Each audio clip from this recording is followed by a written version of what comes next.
Many of you remember the classic movie from 1956, starring Charlton Heston and Yul Brynner, The Ten Commandments. It was a classic then, it's a classic today. And you probably remember the storyline that Moses had been in exile for 40 years, and God told him to go back to Egypt to free the nation of Israel, who had been in bondage for 400 years. Well, as the story goes in Exodus chapters 7 through 12, Moses went to Pharaoh day after day and asked Pharaoh to let his people go. And because Pharaoh wasn't letting him go, God sent down different plagues.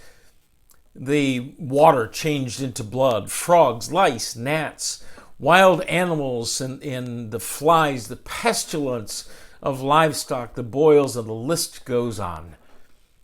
The final plague was the plague of death, where the firstborn of every household would be killed overnight, unless they put blood on the doorposts of the home, blood from a spotless lamb.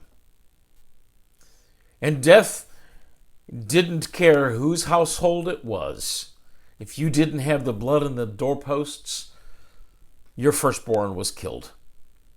And that actually happened to Pharaoh. And Pharaoh, even though every single one of the plagues that had taken place beforehand, he agreed to let the nation of Israel go, but then changed his mind and hardened his heart. Even with this last plague, the plague of death, Pharaoh agreed to let the people go. But then later on, he changed his mind once again. But as he was reeling from the death of his son, he told Moses, go ahead and take your people out of Egypt. Leave and take all of these plagues with you. So Moses very quickly assembled the nation of Israel. Take what you have and let's go. So off they go, and they get to the edge of the Red Sea.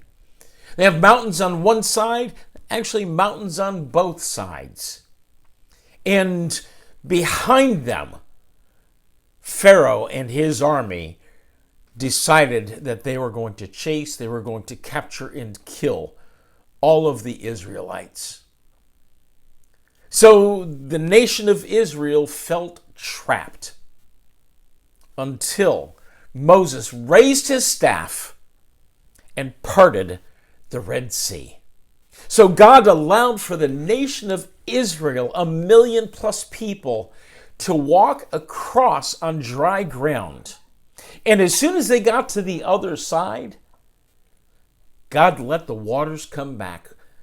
But in the meantime, God had removed that fire barrier that was preventing the Egyptian army from pursuing the nation of Israel.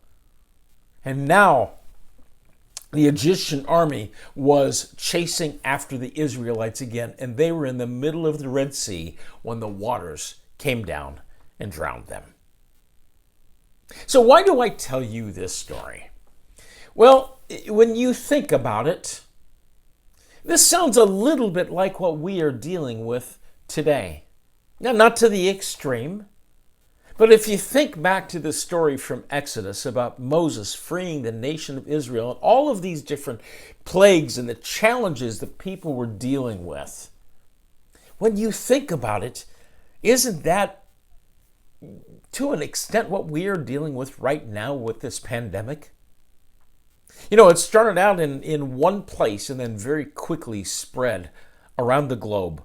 So now literally every country is being impacted by this pandemic, this virus, this plague of sorts. So here are the similarities. Now, I'm not saying that God has caused this. He may have, I don't know.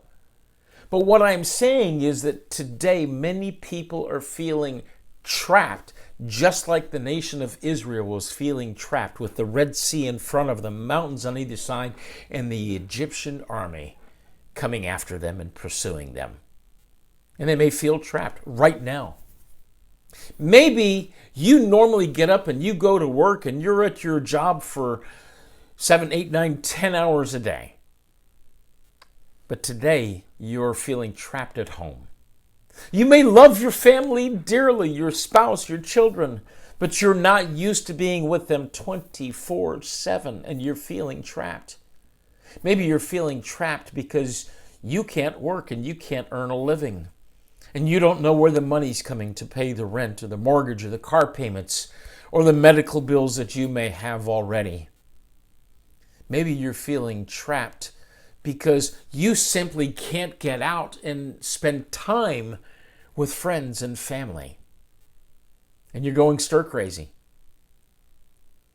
Are you feeling trapped right now?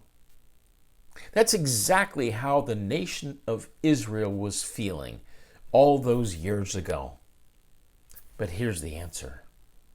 God took them through all of the challenges that had been confronting them. He took them through all of the different plagues, whether it was the flies or the frogs or the blood or the death of the firstborn. God took them through all of these different things.